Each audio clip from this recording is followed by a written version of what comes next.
Assalamu alaikum. May peace be upon you. Who here has found the love of their life? Well, let me tell you, I haven't always had the best luck when it came to relationships. My mama lived a life harder than Cinderella. Luckily, Baba was her Prince Charming who rescued her, leaving me a hopeless romantic. My family was basically the Brady Bunch meets the Cosby Show. Four boys, four girls, loud and hilarious, with our parents guiding us with love, discipline, and wisdom. We had the chaos, the lessons, and the laughter rolled into one big, unforgettable household. In my early 20s, I was attracted to the kind of guys that you don't bring home to Baba. After the end of an extra awful relationship, my dear friend Leila and I became each other's rock. We declared 2009 as our bucket list year. We went skydiving, took road trips, and even traveled to the other side of the world to visit Palestine, our motherland. That trip ignited a life changing journey.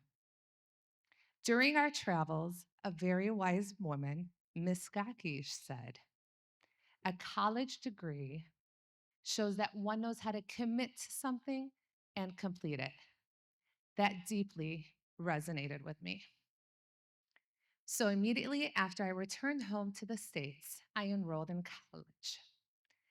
That day, I unleashed my inner queen. For the next 26 months straight, I pushed through double course loads to complete my associate's and bachelor's degrees at the top of my class. I worked as an admin in a real estate office and also started classes to become a realtor. Thanks to my cousin Selwa and her husband Jack, who helped me realize I am a businesswoman. No obstacle was getting in this lady's way.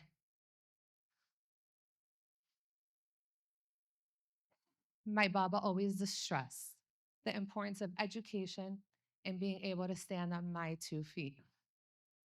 Naturally, I became one to motivate others. Like I tell my best friend, my soul sister Hannah,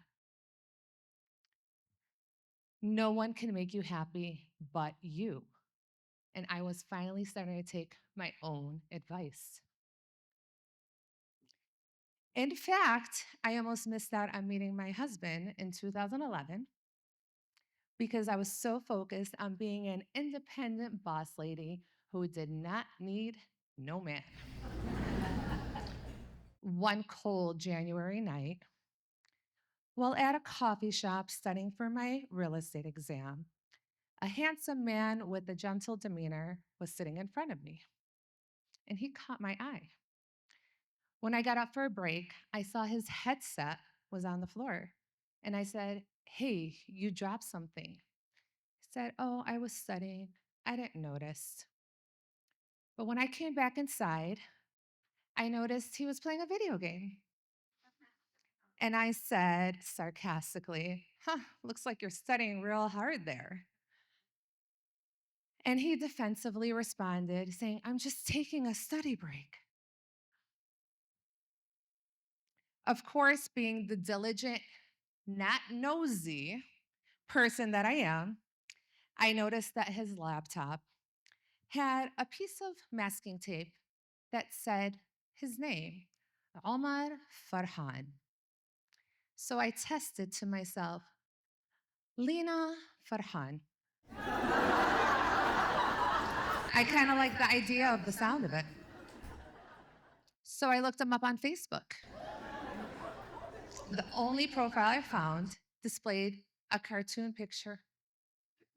And I thought, no way this belongs to a grown man. So I went back to studying. A little while later, he asked if I wanted to take a break. I accepted, and we stepped outside and started chatting. He told me he was from Jordan, and I pretended not to know where that was. He said, next to Palestine. And I responded, oh, yes, Pakistan? Finally, he said, have you heard of Israel? And I said, of course. Mind you, I'm Palestinian. I was just messing with him. I get the joking side from my baba. He was in his final stretch of completing his master's and debating between remaining in Colorado or moving here to Chicago. When he mentioned Jordan again, I responded in Arabic, ah, azdak al-Urdun? Oh, you mean Jordan? His jaw dropped as he gasped, who are you? Followed by, can I take you out? Where I responded, no, I just had too much on my plate. He couldn't believe it. You mean to tell me I just met a beautiful, funny, charismatic, and smart Arabiya, and I can't take you out? That's right, I nodded with a head full of attitude. He asked to at least be friends, and I told him I didn't need any new friends. He asked where I usually study, and I said, sometimes here, sometimes not here. I returned 2 days later in sweatpants, my hair in a bun, and no makeup. And there he was, studying, waiting, and his eyes lit up when he saw me, and I felt seen. The remainder of that week, we studied together. Even during the brutal blizzard of 2011, when everything was shut down, we still managed to find a coffee shop to meet at. When it was time to take my real estate exam, sorry, Dad, in downtown Chicago, he went with me on the orange line and waited while I took my exam. And I passed. We celebrated with dinner at Rosebud's. While there, his brother called and insisted on speaking to me, where he told me, you must be really special because my brother really likes you. You should give him a chance. He's a really nice guy. Suddenly, he had to return to Colorado, and what was supposed to be 2 weeks turned into 4 months. One night while we were on Skype, sorry again, Dad, if you know, you know, I expressed that I felt the timing wasn't right. We both looked defeated as we stared at each other through the screens. And he said calmly, Lena, I don't care how long you need, I will wait for you.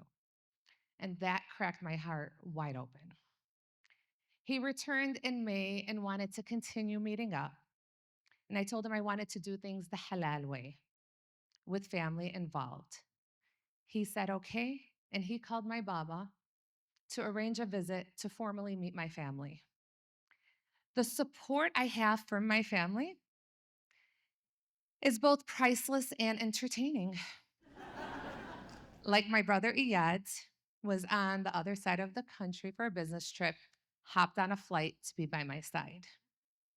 And when Omar came to visit for the first time, my mom cheerfully sprinting to the kitchen, finally, Lena, you did good with this one.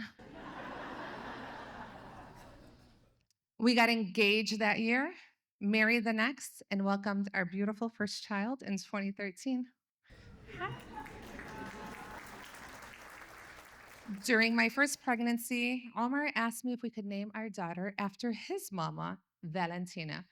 I smiled and said, sure. But inside, I was dancing, thinking, yes, he finally asked. It was an honor to name her after a kind soul with a beautiful name. God has gifted us with four treasures. Valentina, the oldest, is 12, the twins are 9, and the youngest is 7. She made it feel like we had triplets. And through faith and intention, our family's first initials combined spell love. LOVVEE. Lena Omar Valentina, Vera, Emilia, Elena. And magically, with all of my pregnancies, I would find out I was expecting while visiting my in laws in Jordan. Sharing the news with them in person was a gift you can't plan. As a mother of children with special needs, I have attended many groups and self improvement seminars, and that allowed me to grow more accepting and patient. Like that profile picture with the cartoon, it did belong to him. And his last name was not Farhan.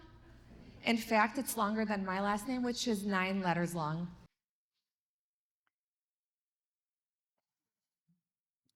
We've been through so much together: job losses, our twins' autism diagnosis, times where I hit my wits' end and ready to call it quits. And then I find peace when I remember the meaning of my daughter's names: strength, grace, light, and faith. They remind me that love can be fierce and kind, brave and gentle. They are my why, my mirror. Proof that everything I ever prayed to be is growing right in front of me.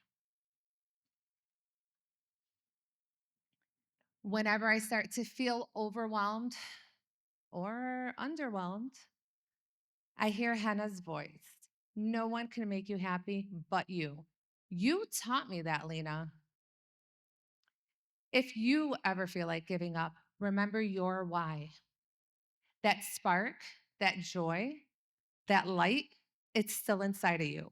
So light it up, because this life is yours to build and yours to live, no one else's. Today, I stand in front of you as an independent boss lady, one who's learned that strength and softness can exist in the same heart. This past spring, I ran for public office in a race that had 12 candidates battling for 4 seats. And I earned the most votes.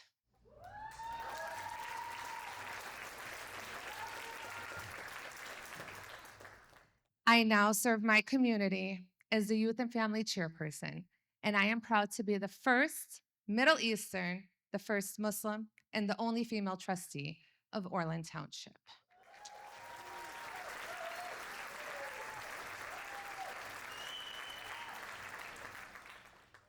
I sit on a board full of men, but I was never meant to blend in. I was meant to stand out and to speak up, to spread joy, inspire, to unite, and to bring peace. As I continue this chapter of my life, I'm allowing my inner queen to embrace her crown.